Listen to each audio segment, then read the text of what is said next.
Hello. Oh, it's great to be back. It's great to be back after all this time. So, guys, the UFC, the big news we've got here is that the UFC has now released a Fight Pass, especially for Brazil. Guys, what's the significance of that, to have a country-specific streaming service for Brazil? Fight Pass, this is something we always wanted to have in Brazil. I think that probably this is the last country, I think besides China, that we launch Fight Pass.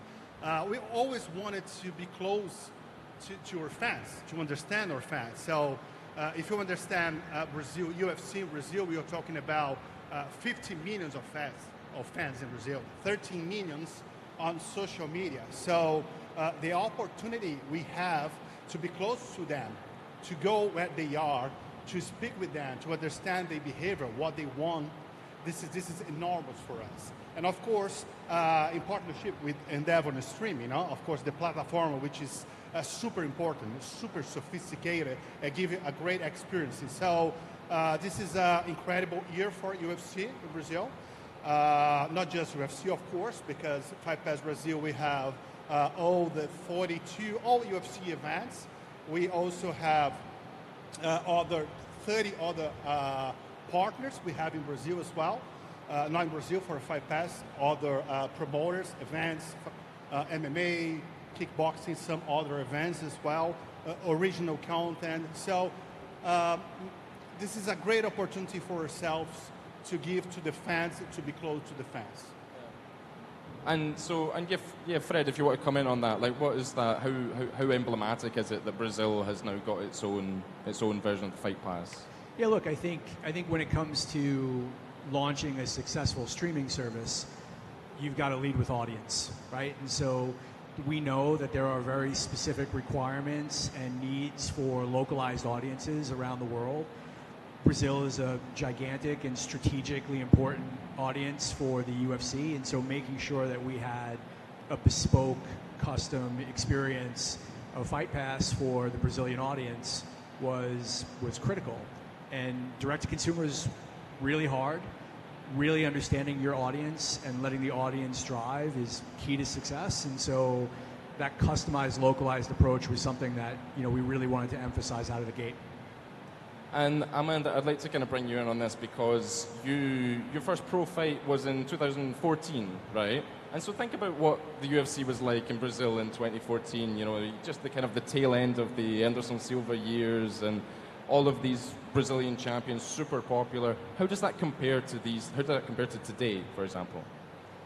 It's really different because now it is amazing because now I can see the first fight of Anderson Silva and the UFC in this stream, in UFC Fight Pass. Brazil, so is amazing, and that what I think that change is this, the audience, the fans, they are next to us now. And we are, as a fighter, we understand this, the importance that is to us and to the children who watch us, and how we can show to them that whatever they live, whatever they training, they can beat the world. So when they watch us, when they see us together with them, it's amazing. Yeah, and it makes a difference to have like local programming, right? Like maybe a young Brazilian aspiring to kind of get into the sport or learn more about the sport if they have something that's kind of directed to them, right? So that's like, what is the significance of that then? Am I right in what I'm saying? Well, look, I think streaming is a crowded market, and there are so many opportunities for competing for the attention of the audience. And so if you really want to get the attention of the audience, and further, if you also want to get them to pay for it, right, you've got to provide extreme value. And I think taking a peanut butter style approach where you have a global service, one size fits all, I don't think it's enough. And so you've got to go for that approach that really speaks directly to the audience. And I think with regards to streaming itself and building a streaming platform, you've got all these different apps, they all have different purposes, and what I'm curious about is, how do you design a streaming platform or an app for a combat sport where you're expecting millions of users to be tuning in at the same time to watch a specific event? What are the specific challenges for that? Yeah, look, I think number one, like when you think about a great streaming experience, and I know this sounds really simple, it's got to work, right? And so, I was talking about this earlier today, where you've got to have a partner and a team that really understands live sport, which means if you're down for even 30 seconds during the peak watch time for a fight, I mean, that's worse than being down for 5 hours in the middle of the day, right? And so, number one, with combat sport, you just see that spike of concurrent users coming in right before a fight starts, and you've got to be ready to basically accommodate that hockey stick of traffic, not just in people trying to access the system, but also in people who are trying to process a credit card transaction. And so building that concurrency, that redundancy, that stability into the platform is the number one thing that I would call out. Yeah, excellent. I have a comment on that. So this is something we've been seeing on the Fight Pass right now, because UFC fans, they are so engaged with the events now, and on the two sides, in terms of audience, we see for the two last events, the pay-per-view events, we see almost 90% of the total of the subscription base watching at the same time. So you see, eventually you see just 5% of the audience watching, and in 2 hours you have the whole platform, the whole subscription base watching at the same time. So, and not just that, in terms of acquisition, the people, they go to buy the subscription at the last minute and the last second during the event. So this is very challenging. Yeah. And I think this might tie in with something that is not necessarily a peculiarity about Brazil or something that is completely characteristic of Brazil, but there is an issue with piracy in Brazil. It's something that, we all know, in Brazil, it's very widespread, and there's the recent boom of like IPTV services. Illegal cable hookups have been around, since cable hookups have been around. How are you guys combating that? How do you get around that? Well, first, this is very unfortunate. This is very cultural, unfortunately. So the approach we have in Brazil on the Fight Pass Brazil launch is to attack the price. So we came a very reasonable price for our fans. So with the price we deliver, the opportunity we deliver for our fans, with the whole experience around that, it doesn't make sense they go to try to find a link on a piracy link. It doesn't make sense for them to buy an IPTV box. And also, of course, when we are out of on a pay TV on a linear channel, the piracy is a little bit more difficult for them to put inside the IPTV, because we don't have a linear channel that you can, kind of hook up and get that on IPTV boxes. But unfortunately, this is a challenge for all content creators in Brazil. I think not just Brazil, everywhere. Right. Yeah. Yeah, I think that's the point, right? Piracy is a global issue. It's like way beyond one country, and it's a concern for every rights holder, every IP holder in the media space. I think Eduardo makes a good point. It starts with value creation. So is the price right? Is it easy to transact, and is it available across lots of different devices? Then it becomes, all right, is it really worth pirating this? But in the unfortunate cases where that happens, you've got to have standard DRM capabilities.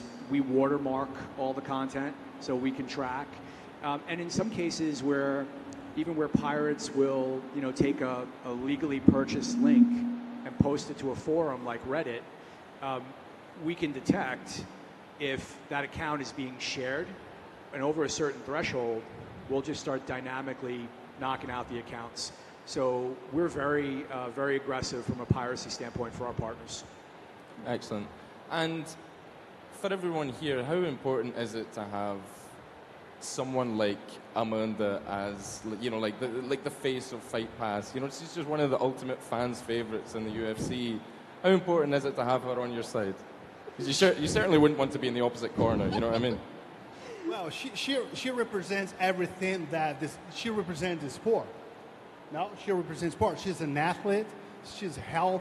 She is a great fighter. You know, she represents everything we want to tell the people what is our sport, what is MMA. So it has been long years that we walk away from the vale tudo, no rules. You know, no rules, no safety for the athletes. To get to this stage we are right now, that we have a safety, we have a rules, we have a commission, we have a regulation, and we take care of our athletes. And how important to have a person like her. She represents the best way possible. No? I think it's just... This is a pleasure to me to listen this, because my daddy, he was a vale tudo fighter. So in my city, when I start to do MMA, when I start to do fight, a lot of people, a lot of persons are always talking, ooh, you fight on the street, ooh, and me, no, I don't do this, my work is good. And I try to show this, you know, when you do a good thing, the good thing come back to you. And I'm doing, now I train in Varginha, Minas Gerais, really small city, and I am ranking both weight divisions in UFC. I am top 10 in flyweight and top 10 in strawweight, and I'm trying to do the good things, the good vibes, and to be a good fighter, you don't need to be a mad fighter or do trash talk. I don't do this. Look this. When I signed with the UFC, I was like, oh my goodness, how I will sold my fight, how I will do for the fans, want to watch my fight, you know, want to see my interview. And I was like, imagine me talking, like doing trash talk. It's not my face. But I show to people this, you can do a good person and a really good fighter too. That's it. And how's the preparation going? You've got a fight coming up in June, right? Yes. How's the preparation going for that? Really strong. I am with makeup right now because my hair is purple. Because I'm training a lot for my goal. I want to show we can do the good things, and these good things come back to you wherever you're training, wherever you live. If you put your heart, you can beat the world. And I'm trying to do this. Excellent. And so, guys, what's in the pipeline for the UFC in Brazil over the next 5-10 years? Is there anything you've got in store that you can share with us today, or goals, or objectives, targets? Well, our objective here with the launch of Fight Pass obviously is to keep growing, to bring the sports to the next level, to give to the audience the best experience possible. We just launched. We're talking about 4 months. So it has been super successful right now in terms of platform, in terms of the content and the acquisition we have throughout those 4 months.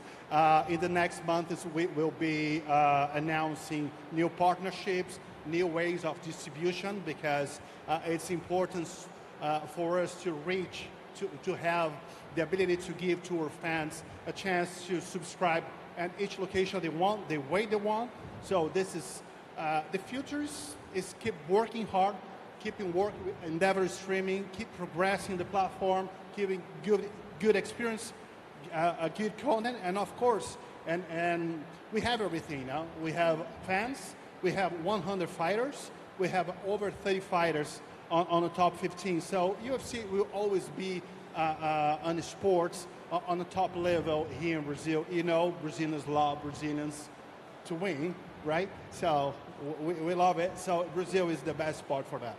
UFC is the best sport for that. I'm sorry. Yeah. And Fred, you got any thoughts on that? Like, what's... Yeah, look, I think the streaming space is going to continue to mature. I think you're going to see divergence in experiences from platform to platform. And so, for live sport, I think mobile apps will evolve into more of a super fan experience. There'll be a lot more engagement, interactivity, a lot more community features, more opportunities to connect the athletes and the fighters to their fans. Where the living room, I think, will be more of those CTV apps will continue to be more of a passive, lean-back experience, right? More of that living room experience. So I think we'll continue to see those experiences kind of diverge over time. Yeah, excellent. And so, Amanda, I just wanted to, because I remember we were talking before, and there was you wanted to tell me about how you got into the UFC, and you know, I just love to hear this story because I'd never get another chance to do it. So just, you know, tell us a little bit about that. Okay, so my story in the UFC is really funny because my daddy he always look at me and my brother, since we are baby, he always say, "Oh, you're good to the UFC, you're good to the UFC." But in my mind, no, okay, Daddy, okay. I started in judo and jiu-jitsu when I was baby because my dad and my mom, they live at the gym. So I make a fun of it because I always say my pillow was my gloves and my blanket was my gi, my kimono. And then I did judo. I am black belt on judo, black belt in jiu-jitsu.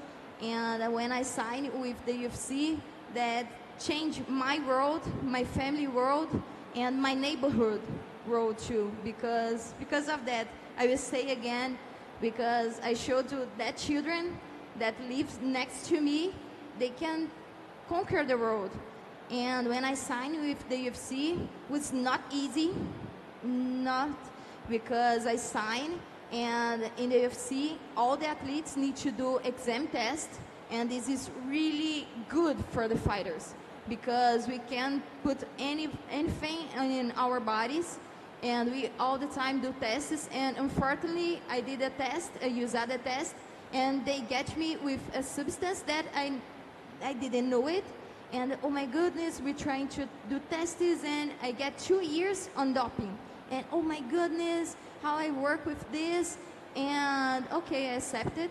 But when I was in the end of these 2 years of suspension, thank God, my manager called me and said, "Oh, Amanda, they said you are innocent and you have a fight." And me, yes, thank God, I will fight. I am prepared. I train a lot. And when he called me, I was at the gym and I was training. And I start to cry because I all the time say, "Okay, guys, I always say this to you: when you do good things come back to you." And I always tell you, I did the what is true, what is good, and now the fight come for me in the good time. I did it in my first fight, and I won. And it's really good because when I saw a lot of it stopped at my city. You can believe the people jumped on the tables in the restaurant and a lot of cars, and everybody was watching me. And the next day, everybody put the children in the gym, not to do just a sport, but to do a style of life. Because fight is not just a sport; it is a style of life. So it is crazy how the UFC changed my life and my neighborhood. No, excellent, Yeah. excellent. And do you think, like, I think you can all come in on this as well. So, in Brazil, it's the typical thing for a youngster to want to do was, I want to become a professional footballer. That was always seen as the exit from, you know, impoverished conditions, that sort of thing. Whereas in those years that the UFC began to become super popular in Brazil, MMA then started to come into that as well. Do you think that this is still a possibility? Do you think that, you know, it's maybe easier now for kids to get into to MMA? And Yeah, the UFC athletes, we have many UFC athletes. So Rodrigo Nogueira, big knock now. Rodrigo Nogueira, Binotauro, I think this is how people know him. He take care of many institutions. So many of the fighters, UFC fighters, some of them, if not most of them, they come from poor community. So this is one thing very important for them to give back to the community.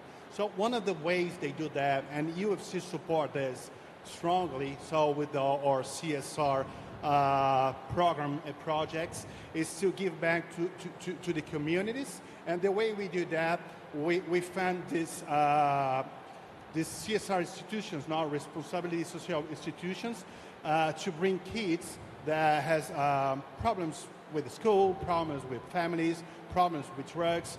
All of this, they start it kind of says much about her life. Not say you came from any of this problem, but what I'm trying to say here, this is sports change kids' life as the same way it changed on the soccer side. So there's so many institutions right now with the kids, young kids, training MMA, and now they are native MMA fighters, because it used to be a jiu-jitsu fighter that come to UFC and start to, boxing. And now we already have a lot of MMA native fighters. So yes, what I would say is that we have a lot of institutions, a lot of teams working with the kids, with this new generation that is coming and always coming. So Brazil is the birth of the sport.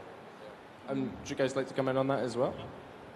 I mean, the only thing I would really add to that is, I don't think the audience numbers lie, right? You just look at the growth of the popularity, not just on Fight Pass, but across all forms of media, and it's exponentially higher than what it was 10 years ago, and that has to have an impact on the grassroots efforts to really grow. So, yes, I think the audience numbers tell the story.